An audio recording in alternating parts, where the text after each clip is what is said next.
In the quiet town of Little Wesley, early one morning, a man named Vic is cycling. When he returns home, he is greeted by Melinda. They have been married for many years and have a daughter, but their relationship is falling apart. Melinda lost interest in Vic long ago. They are preparing to attend a party together. Vic helps Melinda with her shoes, and she professes her love for him, but Vic doubts her sincerity. At the party, Melinda spots her old friend Joel. They embrace and head off to enjoy themselves. Vic watches them closely, realizing that Joel and Melinda share more than just friendship. His friend Mary approaches Vic, expressing concern that everyone knows Melinda is cheating on him with Joel. Vic defends Melinda, insisting that she and Joel are merely friends. Later, Joel approaches Vic to greet him, thanking him for allowing him to date Melinda. Joel comments on Vic's lack of jealousy, which he finds appealing. Vic then mentions Melinda's previous lover, Martin, who has gone missing, revealing that he had seen Melinda too often and that he killed him. Joel is shocked and asks Vic not to joke about such things, but Vic insists he is serious. This prompts Joel to leave immediately. After the party, Melinda tries to pry information from Vic about his conversation with Joel, but he remains silent. At home, Vic tells Melinda she could have chosen a smarter lover, but Melinda feels excitement with Joel. Vic feels a quiet jealousy, but forgives her because of his love and desire to avoid divorce.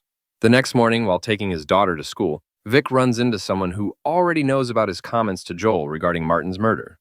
The woman claims that half the city is already aware of the situation. Later, Vic meets up with his friends, and they talk about the rumors surrounding the murder. His friends suggest that he should calm Melinda down since she openly admits to cheating. At home, Melinda creates a scene after learning about the threats against Joel. She insists that such matters are serious and that Martin, who is missing, was her friend. Vic tries to apologize, but Melinda refuses to accept it. She mentions that Joel is leaving town and that she invited him over for dinner to make amends. The next day, Joel arrives for dinner. During the meal, Melinda and Vic argue again. Melinda wishes Vic would be a better husband. When Melinda steps out to the bathroom, Joel expects an apology from Vic, but Vic has no intention of apologizing since he actually killed Martin using a hammer. At a different gathering, Vic meets a writer named Don, who is searching for new book ideas. Vic shares a bit about himself, mentioning his retirement but avoiding details. Melinda, however, reveals that Vic developed a chip for military drones that caused deaths. Don is taken aback, suggesting that Vic is complicit in those murders, including Martin's. Vic prefers not to discuss it further, creating tension between them. Later, Vic asks Don's wife to dance, leaving Melinda shocked. On their way home, Melinda feels jealous and tries to prove her worth, but only ends up hurting Vic. They share a passionate night together. The following day, Vic gets a call from the bank about a check Melinda wrote for piano lessons in Charlie's name. Determined to find out about Melinda's new lover, Vic goes to a restaurant with live music and spots her talking to the pianist. At home, Vic discovers that his wife's former lover, Martin, has been found shot dead in the woods, and the police have already arrested the suspect. He shares this shocking news with Melinda, who is in disbelief. A few days later, Melinda returns home in the morning, and Vic demands to know where she has been. This is the first time he raises his voice at her, saying her childish behavior is unattractive. Melinda tries to provoke him further by recounting her night out. Vic urges her to stop seeing Charlie, but she refuses, confident that he won't divorce her. Melinda then invites Charlie to a party at a friend's house and introduces him to Vic. Vic thanks Charlie for his lessons with Melinda and wishes him a pleasant evening. Later, he sees Charlie enjoying the pool with Melinda, and he can no longer tolerate the situation. As it starts to rain, all the guests rush inside, except for Charlie and Vic. The writer notices this. Vic rejoins the guests, and they start making cookies together. Melinda, unable to find Charlie, grows anxious and heads to the pool. The men jump in to rescue Charlie, but despite Vic's attempts at first aid, Charlie is dead. The police arrive to investigate and question witnesses. Melinda accuses Vic of murder, but no one believes her except the writer. On the way home, she lashes out and hits Vic in frustration. While biking the next morning, Vic spots a gray car with a man inside following him openly. At school, he encounters the writer's wife, who informs him that her husband has invited Melinda over to discuss theories about Vic's potential involvement in the murder. Vic then invites the writer and his wife to dinner, and he takes the writer to his snail farm and asks him to stop spreading rumors about his guilt in Charlie's death. But the writer insists that Vic should take a lie detector test to clear his name. Vic sees the gray car again the next day. This time, it's parked. He looks inside and spots a camera. The car is next to the restaurant where Melinda is having lunch with a man. This man is a psychologist who just moved to town. Vic asks him for a business card, but the psychologist says he forgot it. Vic figures out that this man is a private detective. He talks to the writer and learns that Don and Melinda hired a detective to watch him. As he approaches home, Vic sees his wife with her new boyfriend. He decides to follow them.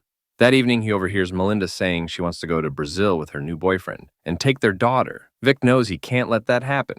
Later, Melinda's boyfriend comes to see Vic. His name is Tony, and he's an old friend of Melinda. He talks about his eco-friendly real estate projects in Brazil. Melinda praises Tony's work, saying it's inspiring, unlike Vic's. She also mentions that Tony was her first boyfriend in America. After dinner, Vic watches as his wife enjoys time with Tony. The next day, Vic waits for Tony by the store and offers him a ride to the new construction site Melinda picked. Tony agrees, but is confused why Melinda didn't tell him about it. When they arrive, Tony looks for Melinda. At that moment, Vic picks up a stone and throws it at Tony's head. Tony is knocked out, and Vic pushes him off a cliff. He puts a heavy stone in Tony's pants and ties it with a belt. He places another stone on Tony's chest and ties his hands with a dog leash. Then, he sinks the body in the river, hoping the stones will keep it down. On his way home, Vic smiles, feeling he has taken control again. At home, Melinda wonders why Vic is so cheerful. She asks if he has seen Tony, and Vic replies no. Over the weekend, the whole family goes on a picnic to the spot where Vic committed the crime. Vic surprises Melinda with a photo album filled with pictures he took of her. At the end of the album, she finds the words, "The love of my life." She thanks him for the lovely gift. But their moment is interrupted when their daughter gets too close to the stream. At that moment, Vic notices Tony's body. On the way back, Melinda remembers she left her scarf, and Vic promises to retrieve it the next day. Later that evening, Vic learns Melinda was on the phone with the writer. He feels relieved, thinking she isn't seeing another man. But he forgets that both Melinda and the writer suspect him of murder. Melinda invites Vic to bed. In bed, holding back tears, she tells him she loves him, and they share a passionate night. The next morning, Vic goes to get Melinda's forgotten scarf. Meanwhile, Melinda discovers Tony's wallet hidden at the snail farm. She starts to pack, but their daughter wants them to stay. Vic arrives at the farm and tries to cover the body with a stick, but it doesn't work. Just then, the writer shows up. He came to get the scarf at Melinda's request and asks Vic what he's doing in the water and why he has a stick, but Vic can't explain. At that moment, the body surfaces. The writer rushes to his car and drives off. Vic grabs a bike and starts chasing him, but he can't keep up, so he decides to take a shortcut through the forest. The writer tries to send a message, but drops his phone. Vic catches up but falls in front of the car. The writer swerves to avoid him and drives off a cliff. Vic returns home and finds Melinda waiting for him. She tells him she saw Tony and then walks away, leaving Vic feeling confused and scared. And this is where the movie ends.